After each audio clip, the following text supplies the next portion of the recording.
Here we go, part 3 na ng ating MonTV Panorte Adventure. Last akyatan na to. Akyatin na natin ang sinasabi nilang new highest point ng buong Pilipinas. As in, grabe, parang langit na may kalsada. Sure kung highway pa ba to o runway na ng eroplano. Pero let's go, gas up, gear up at sabay-sabay tayong manginig sa lamig at sa kilig. Ito na mga paps, after ng napakasweet na pahinga sa baba, naramdaman ko na ulit ang lakas ng aking ADB. Parang siya yung nagkakape, ako yung ginising. Sabi nga ng motor ko, bro, ready na ulit ako, tara. Ako naman, sige, mahal kita. Pero seryoso, parang bagong ulit tong si ADB, smooth, malakas at mas pogi pa sa akin. Mga ka-rider, lesson learned to us, sa ganitong akyatan, dapat sa baba pa lang, buwelong-buwelo na. Kasi kung hindi, akyat ka dyan parang kambing na may asma. Grabe, may part pa nga na halos abutin ng prayer meeting sa hirap ng hahon. Pero dahil buwelo tayo, sa swabe ang sakay. Parang si Kuya Kim lang, laging handa. Habang humakyat kami, parang bumibilis ang tibok ng puso ko, hindi dahil sa kaba, kundi sa excitement. Yung tipong konti na lang, picture na tayo. Parang naghihintay ng result ng raffle draw. O ano number? Highest point na? Ay grabe mga lods, habang umakyat kami, biglang lumamig. Hindi to basta lamig lang. Yung tipo kailangan mo ng yakap. Wala pa nga tayong love life pero ramdam mo na ang cold treatment.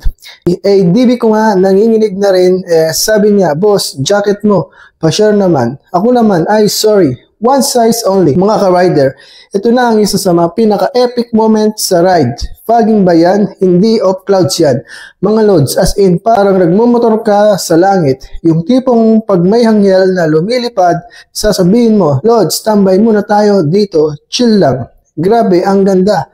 Nakakayak pero wag kang iyak, baka lamigin ka lalo. Ito na nga mga kaibigan, touchdown, new highest point ng Pilipinas. Napakasaya, isa na namang achievement to bilang isang rider.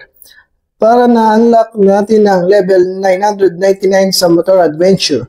At syempre, walang iba kundi kasama kayo sa journey na to. Kaya mga ka-rider, kung may pangarap kang marating ng tuktok, literal man o figurative, kaya mo yan, tuloy ang biyahe. Hanggang sa susunod na adventure ni MonTV, ride safe mga lods, kita-kits sa next adventure natin, basta may motor. Tinok, Bogus Road. Ayan, boss ba to? Anong masasabi mo? Nakarating ka sa new highest point. Wala akong masabi. Inantok ka. So sobrang excited, hindi ka nakatulog. Okay.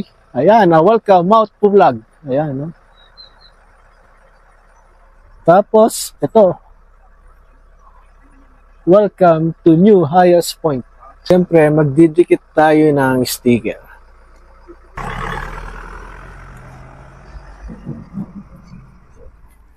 Dalawa.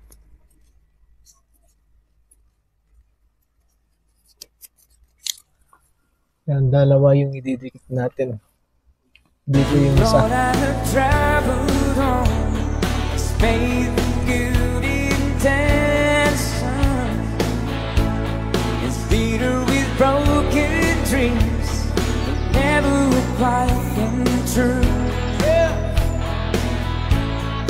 All of my hopes were tied.